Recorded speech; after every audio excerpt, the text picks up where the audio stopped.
This is Optimal Relationships Daily, episode 498.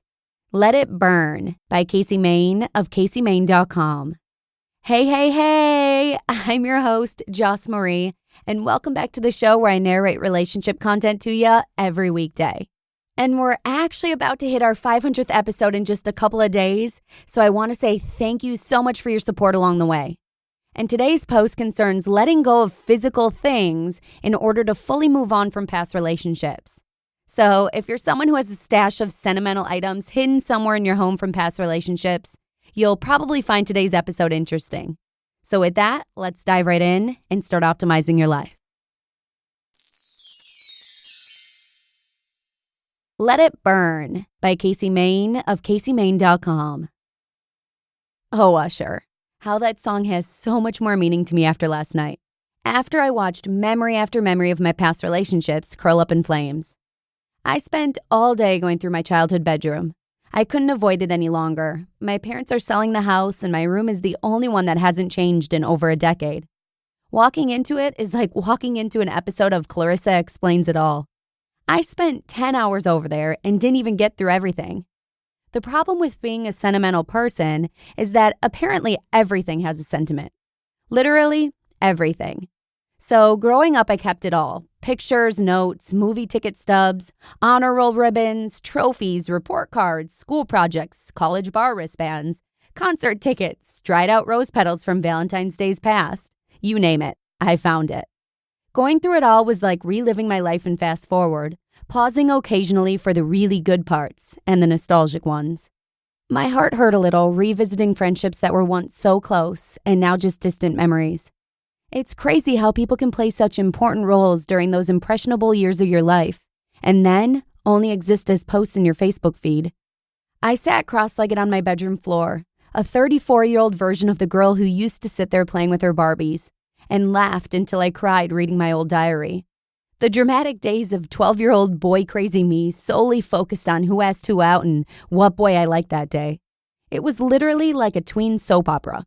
The drama of breaking up with a boy just hours before a dance so I was free to talk to a different boy I liked. The excitement when my mother gave me permission to hold hands during the movies.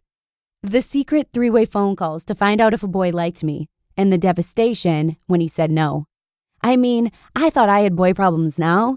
This was some intense. And then there were the shoeboxes. The shoeboxes that sat quiet and forgotten for years and years in the back corner of the top closet shelf. The real boyfriend shoeboxes.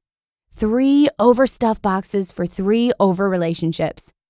I'd like to say that after all this time, I have fully moved on from each of those relationships.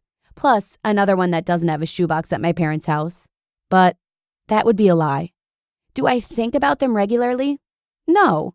Do I wish I was still with any of those men? No. But clearly, I haven't completely moved on. Each relationship is reflected on in my book. Each relationship emphasizes bigger issues I've been struggling to overcome for as long as I've been in relationships. Each relationship still lives in an effing shoebox in my parents' house, for crying out loud. I created those boxes and then didn't get rid of them. That can't be moved on. There's an episode of Sex and the City where Carrie asks, when a relationship ends, where does the love go? Last night, that question played on repeat in my mind as I sifted through the evidence of the loves I've had in my life so far. Those loves were real. I know they were real. Love notes and poems aside, if anything, the pain they eventually caused is proof the love was real. And I think that might actually be the key to fully moving on, acknowledging the pain. Because maybe the love and the pain go hand in hand in a way. Think about it. All the different life philosophies, yin and yang, darkness and light, talk about opposites, paradoxes. Opposites go together, almost need each other to be whole. You wouldn't know or appreciate light without darkness, heat without cold, up without down, and so on and so on. Just like you wouldn't know love if you didn't know pain. Maybe they also make each other whole. Therefore, you can't ever let go of one if you refuse to deal with the other. They come and go together. Acknowledging the love has never been an issue for me. Oh man, do I just dive right into the love. For as guarded as I can be, if I fall in love with you, watch out. Hopeless romantic coming through. But pain, now that I avoid. I will brush it away, drink it away, shove it down, flat out ignore it. Anything to evade really dealing with it. I always thought I was being strong, but now I think I was just holding myself back from fully moving on. Last night, I evaded nothing. I went through each box, relived memories, good and bad, looked at photos of loving smiles and passionate embraces, and read cards and notes of forevers that didn't happen. I reconnected with these younger versions of me, versions that feel so unfamiliar, versions I try to forget existed. 16-year-old me consumed with my first love, 25-year-old me helplessly navigating my first adult love, and 28-year-old me just being a fool in love. I sat in the love and I sat in the pain. I didn't dwell in either, just sat for a minute, acknowledging the realness.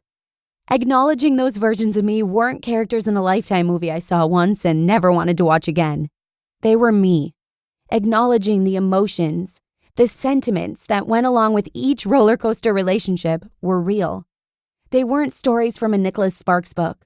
They were my life. And then I burned it all, because nothing is more cleansing than fire. The past has a way of fading into distant memories in our mind, memories we likely warped throughout the years. But how do we get it to leave our heart? Maybe you can't wash it away with tears. Maybe you have to let it burn, breaking down the structure to its very core elements, then let it go. It was hard at first. My inner sentimental pack rat wanted to save some of the memories, arguing that they were a part of my life and there wasn't any harm in keeping a couple pictures. But I ignored her, and into the flames it all went. Every last sentimental item. And as I sat there watching the photos bubble up, curl, and deteriorate to ash, I let out a huge sigh of relief, hoping I could finally fully move on, leaving those relationships and all their sentiments in the dust. So, where does the love go? Well, I'm not entirely sure, but I do know this. Those 3 overstuffed boxes that were forgotten about, hidden, and taking up a lot of space are now just ashes released into the wind. You just listened to the post titled, Let It Burn by Kacie Main of KacieMain.com. Thanks a ton to Kacie for opening up to us, and we'll actually be giving away her book soon on Instagram, so keep an eye out. You can find us right at Old Podcast. And whether or not you have shoeboxes of relationship memorabilia, sometimes you need to reconnect and then release yourself from the past in order to truly move on. I hope Kacie's post shows you that love doesn't necessarily end when you free yourself from sentiments from the past. And with that, let's go ahead and hit the road.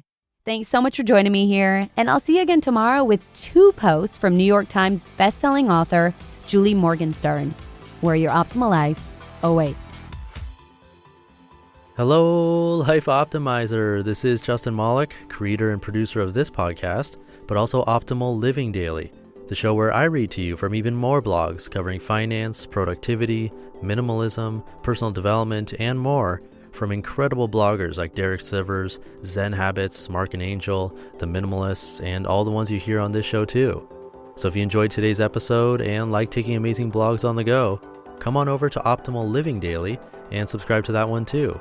And together, we'll start optimizing your life. You've been listening to Optimal Living Daily. Be sure to hit the subscribe button to stay up to date on each new episode, and head to oldpodcast.com, that's OLDpodcast.com, for a free gift as well as more actionable tips and resources to help you maximize your potential. Thanks for joining us, and remember, your optimal life awaits.